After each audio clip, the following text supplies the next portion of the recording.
नमस्कार, सुखी जीवन या यूट्यूब चॅनलमध्ये मी तुमच्या मनापासून स्वागत करते। आज मी तुम्हाला एक छान असा उपाय सांगणार आहे। या उपायाच्या मदतीने तुमच्या घरातील जे मुलं आहेत, तुमचा मुलगा असेल मुलगी असेल, छान असं ते वागणार आहेत, छान पद्धतीने त्यांच्यामध्ये बदल होणार आहे। तर प्रत्येक आईला वाटत असतं की आपल्या मुलांनी छान असा अभ्यास करावा, सर्व काही आपलं ऐकावं, परंतु कधी कधी मुलं ऐकत नाहीत किंवा अभ्यास देखील व्यवस्थित करत नाही। तर त्यांच्यासाठीच म्हणजे आपल्या मुलांसाठी छान असा एक उपाय करायचा आहे। तर त्यासाठी त्यांचं जे स्टडी टेबल आहे, स्टडी रूम आहे, तर त्या रूममध्ये आपण एका वाटीमध्ये पाणी घ्यायचं आहे आणि त्यामध्ये 7-8 कडुलिंबाची पानं टाकून ठेवायची आहेत। यामुळे तुमच्या मुलांचं अभ्यासामध्ये नक्कीच लक्ष केंद्रित होणार आहे। तुमच्या मुलांना अभ्यासाची आवड देखील निर्माण होणार आहे, जे की आपल्या रूममध्ये जी काही निगेटिव्हिटी आहे ती शोषून घेतली जाणार आहे। त्यामुळे तुमच्या मुलांमध्ये खूप सारा बदल होणार आहे।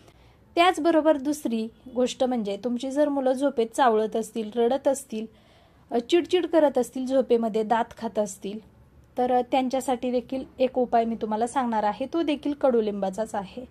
तर मुलांना होणारा जो त्रास आहे तो बंद होण्यासाठी आपण कडुलिंबाची पानं घ्यायची आहेत आणि ते जिथं झोपतात त्यांच्या उशीखाली, म्हणजे उशी तर आपण मुलांना देत नाही शक्यतो, परंतु जिथं त्यांचं डोकं असतं त्या ठिकाणी ती कडुलिंबाची पानं ठेवायची आहेत।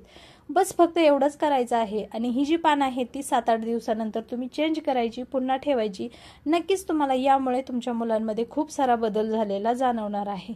त्याचबरोबर अभ्यासासंदर्भात जी वाटीमध्ये पानं ठेवायची आहेत ना, ती देखील पानं 7-8 दिवसांनी तुम्ही चेंज करा, पुन्हा नवीन फ्रेश ठेवा। असं तुम्ही काही दिवस करा, अगदीच तुमच्या मुलांमध्ये खूप सारा बदल झालेला तुम्हाला जाणवणार आहे। तर आजचा व्हिडिओ असा होता, कसा वाटला ते नक्की सांगा। जर तुम्हाला हा व्हिडिओ आवडला तर व्हिडिओला लाईक करा, शेअर करा, तसेच चॅनलला सबस्क्राईब जरूर करा। तोपर्यंत सर्वांना श्री स्वामी समर्थ।